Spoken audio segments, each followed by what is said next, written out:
Okay students, ఈరోజు ఈ వీడియోలో మనము ఇంటర్మీడియట్ అడ్వాన్స్ సప్లిమెంటరీ పరీక్షల్లో బోర్డ్ ఆఫ్ ఇంటర్మీడియట్ ఎడ్యుకేషన్ వారు తీసుకొచ్చినటువంటి కొన్ని మార్పులను గురించి క్లియర్గా ఎక్స్ప్లెయిన్ చేయడం జరుగుతుంది. ముఖ్యంగా మొదటి సంవత్సరం ఫెయిల్ అయిన విద్యార్థులు ఇంప్రూవ్మెంట్ రాసుకోవచ్చా, అట్లాగే పాత నియమం ఏంటి, కొత్త నియమం ఏంటి, ఇప్పుడు కొత్త రూల్ ఏంటి, అట్లాగే సెకండ్ ఇయర్ విద్యార్థులు పాస్ అయిన విద్యార్థులు ఇంప్రూవ్మెంట్ రాసుకోవచ్చా, అట్లాగే సెకండ్ ఇయర్ విద్యార్థులు ఫెయిల్ అయిన విద్యార్థులు ఇంప్రూవ్మెంట్ రాసుకోవచ్చా, ఎంత ఫీజు ఉంటుంది, ఫీజు వివరాలు ఏంటి, ఇవన్నీ కూడా మనం క్లియర్గా ఈ వీడియోలో చర్చించుకుందాం. అట్లాగే మనము ఇంప్రూవ్మెంట్ రాసినప్పుడు విద్యార్థికి ఏ మార్కులు పరిగణించబడతాయి, మార్క్ లిస్ట్లో ఏ మార్కులు వస్తాయి అనేటటువంటి వివరాలన్నీ కూడా విద్యార్థులు కొన్ని కామెంట్స్ కూడా చేస్తున్నారు. ఆ కామెంట్స్కి సంబంధించినటువంటి ఆన్సర్స్ కూడా మనము ఈ వీడియోలో ఇవ్వడం జరుగుతుంది. ఆలస్యం ఎందుకు, వెంటనే స్టార్ట్ చేద్దాం. ఇంకా ఈ ఛానల్ ఎవరైనా సబ్స్క్రైబ్ చేయకుంటే సబ్స్క్రైబ్ చేసుకోండి.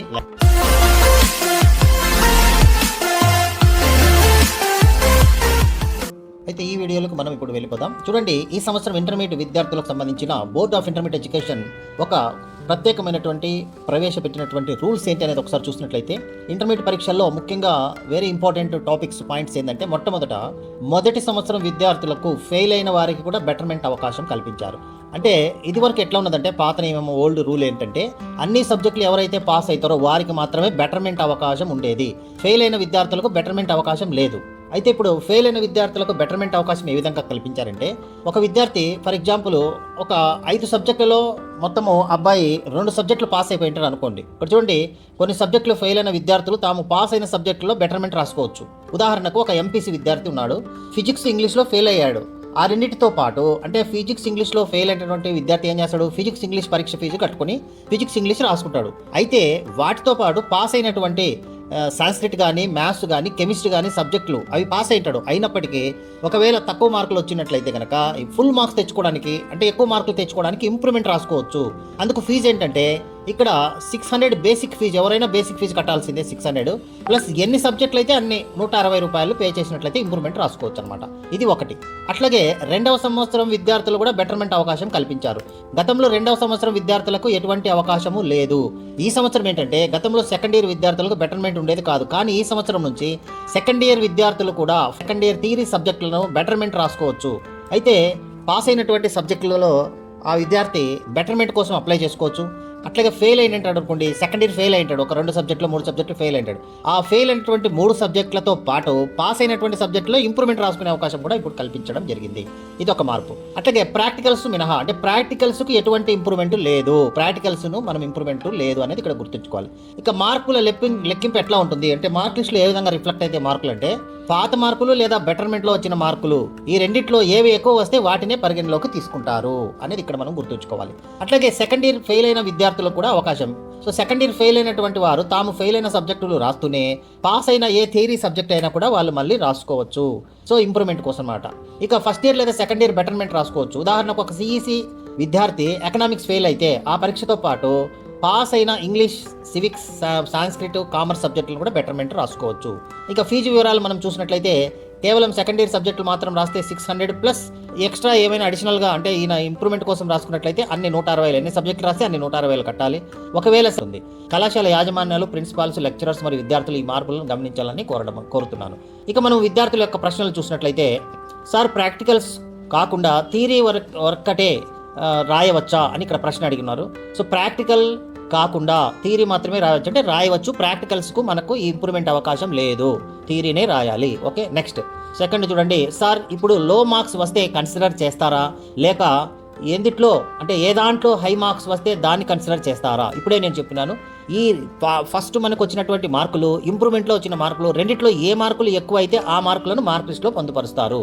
ఇది క్లారిటీ, ఇంకా దీనిపైన డౌట్ పెట్టుకోవద్దండి. నెక్స్ట్, ప్రాక్టికల్ ఒక్కటే రాయొచ్చా సార్ అని ప్రశ్న అడిగారు. ప్రాక్టికల్స్కు అవకాశము లేదు. ఓకే, ఇది నెక్స్ట్ ఇంకొక కామెంట్ మనం చూసినట్లయితే, సార్ క్యాన్సిల్ అంటే నెక్స్ట్ ఇంప్రూవ్మెంట్లో లో మార్క్స్ వస్తే అవి కన్సిడర్ చేస్తారా, లేక దేంట్లో హై మార్క్స్ వస్తే వాటిని కన్సిడర్ చేస్తారా? ఇక్కడ క్యాన్సిల్ అనే ప్రసక్తే లేదు, అంటే క్యాన్సిల్ చేసుకోవాల్సిన అవసరం లేదు. ఇక ఇంప్రూవ్మెంట్లో లో మార్క్స్ వస్తే గతంలో వచ్చినటువంటి హై మార్క్స్నే కన్సిడర్ చేస్తారు. ఇంప్రూవ్మెంట్ రాసిన మార్కులు, గతంలో ఉన్న మార్కులు, ఈ రెండిట్లో ఏ మార్కులు ఎక్కువ ఉంటే ఆ మార్కులను కన్సిడర్ చేయడం జరుగుతుంది. ఇది మనం ఇక్కడ గుర్తుంచుకోవచ్చు. ఇక నెక్స్ట్, సార్ ఫీజు వివరాలు, ఫీ అంతా చెప్పగలరా? ఫీ ఎంత అంటే ఫీ కూడా నేను మళ్ళీ లాస్ట్లో ఇంకొకసారి చెప్తాను చూడండి. నెక్స్ట్, సార్ ఏ సబ్జెక్ట్ అయితే ఇంప్రూవ్మెంట్ రాయాలనుకుంటున్నామో సార్ ఏ సబ్జెక్ట్ అయితే ఇంప్రూవ్మెంట్ రాయాలనుకుంటున్నామో ఆ ఒక్క సబ్జెక్టు మార్కులు రద్దు చేసుకుంటే సరిపోతుందా, లేదా మొత్తం అన్ని సెకండరీ సబ్జెక్టుల మార్కులు రద్దు చేసుకోవాలా, క్లారిటీ ఇవ్వగలరు. చూడండి, ఇంతకుముందు ఇవన్నీ ఉన్నాయి. ఇప్పుడు అంతా కొత్త రూల్స్ ఏంటంటే ఏ సబ్జెక్ట్ అయితే ఇంప్రూవ్మెంట్ రాయాలనుకుంటున్నామో ఆ సబ్జెక్టు మార్కులు మీరు రద్దు చేసుకోవాల్సిన అవసరం లేదు. ఇంప్రూవ్మెంట్ రాయాల్సినటువంటి సబ్జెక్టుకు మీరు అమౌంట్ పే చేసి పరీక్ష రాసుకుంటే చాలు. ఏ పాస్ అయినటువంటి సబ్జెక్టుల యొక్క మార్కులు రద్దు చేసుకోవాల్సిన అవసరం లేదు. ఇది క్లారిటీ. సో ఏ సబ్జెక్ట్ అయితే మీరు ఇక్కడ ఇంప్రూవ్మెంట్ రాయాలనుకుంటారో ఆ సబ్జెక్ట్ ఇంప్రూవ్మెంట్ రాసిన తర్వాత ఇంప్రూవ్మెంట్లో మీకు ఎక్కువ మార్కులు వస్తే ఆ మార్కులే కన్సిడర్ చేస్తారు. లేదా ఇంప్రూవ్మెంట్ కంటే ముందే మీకు ఫస్ట్లోనే ఇప్పుడే ఆల్రెడీ మార్చిలోనే ఎక్కువ మార్కులు వచ్చింటే ఆ మార్కులే కన్సిడర్ చేస్తారు. ఎక్కువ ఏ మార్కులు ఉంటే ఆ మార్కులు మార్క్ లిస్టులో రిఫ్లెక్ట్ అవుతాయి. ఇది క్లియర్. ఏ సబ్జెక్టులు రద్దు చేసుకోవాల్సిన అవసరం లేదు, దాని జోలికి పోద్దండి. ఇక సార్ నేను సెకండ్ ఇయర్ అయిపోయింది, నాకు 937 మార్క్స్ వచ్చాయి. ఫస్ట్ ఇయర్లో నేను 470కి 456 తెచ్చుకున్నాను. సెకండ్ ఇయర్లో 470కి 421 వచ్చాయి. మ్యాథ్స్ 2Bలో 38 మార్కులు వచ్చాయి. కాబట్టి నేను 2B ఒకటి బెటర్మెంట్ రాయొచ్చా? ఎస్, రాయొచ్చు. 100% రాయొచ్చు. నువ్వు ఇప్పుడు మార్క్స్ 2Bలో 38 మార్క్స్ వచ్చినాయి. రేపు నువ్వు రాసినటువంటి అడ్వాన్స్ సప్లిమెంటరీలో నీకు ఒక 70 మార్క్స్ వచ్చినాయి అనుకోండి, ఈ 70 మార్క్సే కన్సిడర్ చేస్తారు. అట్లా కాకుండా ఒక్కసారి పొరపాటు పడి నీకేమైనా 35 మార్కులు వచ్చాయి అనుకోండి, ఆల్రెడీ నీకు ఇక్కడ మ్యాథ్స్లో 38 వచ్చాయి కాబట్టి ఈ 38 మార్క్సే కన్సిడర్ చేస్తారు, 35 కన్సిడర్ చేయరు. ఎందుకంటే ఇవి హై ఉన్నాయి కాబట్టి వీటినే మార్క్ లిస్ట్లో రిఫ్లెక్ట్ అవుతాయి. ఇక next, inter second year improvement exams కాలేజీలో లేదని అంటున్నారు, మీరేమో ఉంది అంటున్నారు. నిజమా కాదా చెప్పండి సార్ అన్నారు. అయితే మీరు ఇది కామెంట్ పెట్టింది 17వ తేదీ కామెంట్ పెట్టారు. కాకపోతే 17కు ఇంకా బోర్డు నిర్ణయం తీసుకోలేదు. మీరు ఈ రోజు వెళ్ళి అక్కడ చూడండి, కాలేజీలో విచారించండి, అన్ని వివరాలు మీకు క్లియర్గా ఎక్స్ప్లెయిన్ చేస్తారు. ఈ వీడియో లేదంటే వాళ్ళకి చూపించండి. ఇక నెక్స్ట్ రెండవది, it is real are fake sir అనేది 100% రియల్, ఫేక్ కాదు. బోర్డు ఇప్పుడు నిర్ణయం తీసుకునింది. ఇంకా సెకండ్ ఇయర్ నెక్స్ట్ కామెంట్ చూడండి. సెకండ్ ఇయర్ ఒక సబ్జెక్ట్ ఫెయిల్ అయిన వాళ్ళు కూడా రాయొచ్చా సార్? రిప్లై ఇవ్వండి. ఇప్పుడే చెప్పాను, సెకండ్ ఇయర్ ఒక సబ్జెక్ట్ ఫెయిల్ అయిన వాళ్ళు కూడా ఫెయిల్ అయిన సబ్జెక్ట్తో పాటు వాళ్ళు ఏదైనా పాస్ అయినటువంటి సబ్జెక్ట్ ఉంటే దాంట్లో ఇంప్రూవ్మెంట్ రాసుకొని మార్కులు కూడా ఇంప్రూవ్మెంట్ చేసుకోవచ్చు. అది ఇప్పుడు ఇచ్చినటువంటి కొత్త అవకాశము. Next, sir second year fail అయిన కూడా ఇంప్రూవ్మెంట్ రాయొచ్చా sir? Please reply. Second year fail అయిన వాళ్ళు కూడా ఫెయిల్ అయిన సబ్జెక్టును రాసుకుంటూ పాస్ అయిన సబ్జెక్టులలో ఇంప్రూవ్మెంట్ రాసుకొని మార్కులు పెంచుకోవచ్చు. నెక్స్ట్, ఇప్పుడు సెకండ్ ఇయర్ ఎగ్జామ్స్ రాసిన వాళ్ళు ఒక్క సబ్జెక్ట్లో ఇంప్రూవ్మెంట్ రాయవచ్చా? ఒక్క సబ్జెక్ట్లో రాయవచ్చు, హ్యాపీగా రాయవచ్చు. సో ఇది మనకు ఇప్పుడు వచ్చినటువంటి ఇవన్నీ comments. So this is about. ఇక ఫీజు వివరాలు కూడా మనము వెంటనే తెలుసుకుందాం.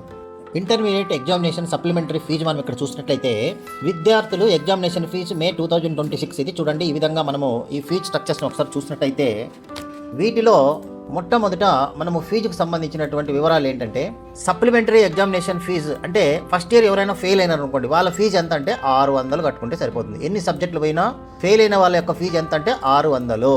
ఇక సెకండ్ ఇయర్ ఎవరైనా సబ్జెక్ట్ ఫెయిల్ అయినారు అనుకోండి, వాళ్ళు సెకండ్ ఇయర్ సబ్జెక్టులు అన్నీ ఏవైనా కట్టుకోండి, అన్ని సబ్జెక్టులు 6 సబ్జెక్టులు కానీ 5 సబ్జెక్టులు వాళ్ళకి 600. ఓకేనా? ప్రాక్టికల్స్ ఒకవేళ ఫెయిల్ అంటే ప్రాక్టికల్ ఫీజు సపరేట్ ఉంటుంది, కానీ ఇది థియరీ వరకు నేను చెప్తున్నా. ఇక ఒక విద్యార్థి ఫస్ట్ ఇయర్ సబ్జెక్ట్ ఫెయిల్ అయినాడు, మరి సెకండ్ ఇయర్ సబ్జెక్ట్ కూడా ఫెయిల్ అయినాడు అనుకుందాం. అప్పుడు ఆ విద్యార్థి ఎంత కట్టాలి? ఫస్ట్ ఇయర్ 600, సెకండ్ ఇయర్ 600, మొత్తం కలిసి 1200 కట్టాలి. ఇక నెక్స్ట్, ఇంప్రూవ్మెంట్ స్టూడెంట్స్ గురించి మనం ఇప్పుడు చూద్దాం. ఇంప్రూవ్మెంట్ స్టూడెంట్స్ అంటే ఇక్కడ మీరు ఫస్ట్ ఇయర్లో ఇంప్రూవ్మెంట్లో ఒక పేపర్ కట్టుకోవాలంటే 760, 2 పేపర్లు అంటే 920, 3 పేపర్లు అంటే 1080, 4 పేపర్లు కట్టాలంటే 1240, 5 పేపర్లు కట్టాలంటే 1400. ఇది ఫస్ట్ ఇయర్. అట్లాగే సెకండ్ ఇయర్ అని కూడా సేమ్ ఇదే ఫీజే. సెకండ్ ఇయర్ విద్యార్థి కూడా సేమ్ ఫీజునే మనం ఇక్కడ పే చేయాల్సి ఉంటుంది. సో ఈ విధంగా మనం చూసుకోవచ్చు. అంటే సెకండ్ ఇయర్ విద్యార్థులు ఇంప్రూవ్మెంట్ రాయాలంటే ఒక్కొక్క సబ్జెక్టుకు 600 ప్లస్ 160. ఎన్ని సబ్జెక్టులు రాస్తే అన్ని 160 ఇంప్రూవ్మెంట్కి అనమాట. ఫెయిల్ అయితే మాత్రం వాళ్ళు ఈ ఒక్క సబ్జెక్ట్ ఫెయిల్ అయినా 600 కట్టాల్సిందే. ఫస్ట్ ఇయర్ మొత్తం ఒక సబ్జెక్ట్ పోయినా, 2 పోయినా, 3 పోయినా, 4 పోయినా, 5 పోయినా, 6 పోయినా, ఈ సబ్జెక్టులు మొత్తం 600 కట్టాలి. ఇక సెకండ్ ఇయర్ కూడా అంతే, సేమ్. సెకండ్ ఇయర్ ఒక సబ్జెక్ట్ ఫెయిల్ అయినా, 2 సబ్జెక్ట్ ఫెయిల్ అయినా, 3 సబ్జెక్ట్ ఫెయిల్ అయినా, 4, 5, 6 ఫెయిల్ అయినా 600 కట్టాల్సిందే. ఓకేనా? ఇది సప్లిమెంటరీ. ఇక ఇంప్రూవ్మెంట్ అంటే పాస్ అయిన సబ్జెక్టులను కట్టుకునే దాన్ని ఇంప్రూవ్మెంట్ అంటారు. ఇక్కడ పాస్ అయినటువంటి సబ్జెక్టులు, ఫెయిల్ అయిన విద్యార్థి కూడా ఇప్పుడు 5 సబ్జెక్టులు ఉంటాయి, 2 సబ్జెక్టులు పాస్ అయింటాడు, 3 సబ్జెక్టులు ఫెయిల్ అయింటాడు. 3 సబ్జెక్టులు ఫెయిల్కు 600 కట్టుకోవాలా. ఈ పాస్ అయినటువంటి 2 సబ్జెక్టులు ఇంప్రూవ్మెంట్ చేయాలనుకుంటే మళ్ళీ దీనికి 160 ప్లస్ 160, 2 సబ్జెక్టులకు అయితే. లేదు ఒకదానికంటే ఒక 160 కడితే సరిపోతుంది. ఇది మనకు clarity. Okay, so this is about the total intermediate examination supplementary, advance supplementary, improvement. ఈ విద్యార్థులందరూ బాగా గమనించి చక్కగా మార్కులు తెచ్చుకొని హై మార్క్స్ స్కోర్ తెచ్చుకోండి. ఇటువంటి అవకాశం బోర్డు కల్పించినందుకు బోర్డుకు ప్రత్యేక కృతజ్ఞతలు తెలియజేయండి. ఎడ్యుకేషన్ మినిస్టర్కు ప్రత్యేక కృతజ్ఞతలు తెలియజేయండి. థ్యాంక్ యూ అని కామెంట్ చేయండి. Thank you very much. Thank you. ఇంకా ఇటువంటి మీకు ఇంటర్మీడియట్ సంబంధించిన లేటెస్ట్ అప్డేట్స్ కోసం మన ఛానల్ను సబ్స్క్రైబ్ చేసుకోండి, లైక్ చేయండి, షేర్ చేయండి, మీ ఫ్రెండ్స్ కూడా తెలియజేయండి. అట్లాగే లేటెస్ట్ అప్డేట్ కోసం మన ఛానల్ను ఫాలో అవ్వండి. Thank you very much. Me valuable time మా వీడియోకి ఇచ్చినందుకు ధన్యవాదాలు. మీకు ఈ వీడియో ఉపయోగపడిందని అనిపిస్తే ఒక లైక్ కొడండి. మీ ఫ్రెండ్స్, పేరెంట్స్తో షేర్ చేయండి. మరిన్ని యూస్ఫుల్ ఎడ్యుకేషనల్ వీడియోస్ కోసం subscribe to best click content. మీ భవిష్యత్తు కోసం ఒక బెస్ట్ క్లిక్ చాలు. కామెంట్ సెక్షన్ లో మీ డౌట్స్ లేదా టాపిక్స్ చెప్పండి. We will make a video for you. Thank you for watching. See you in the next best click.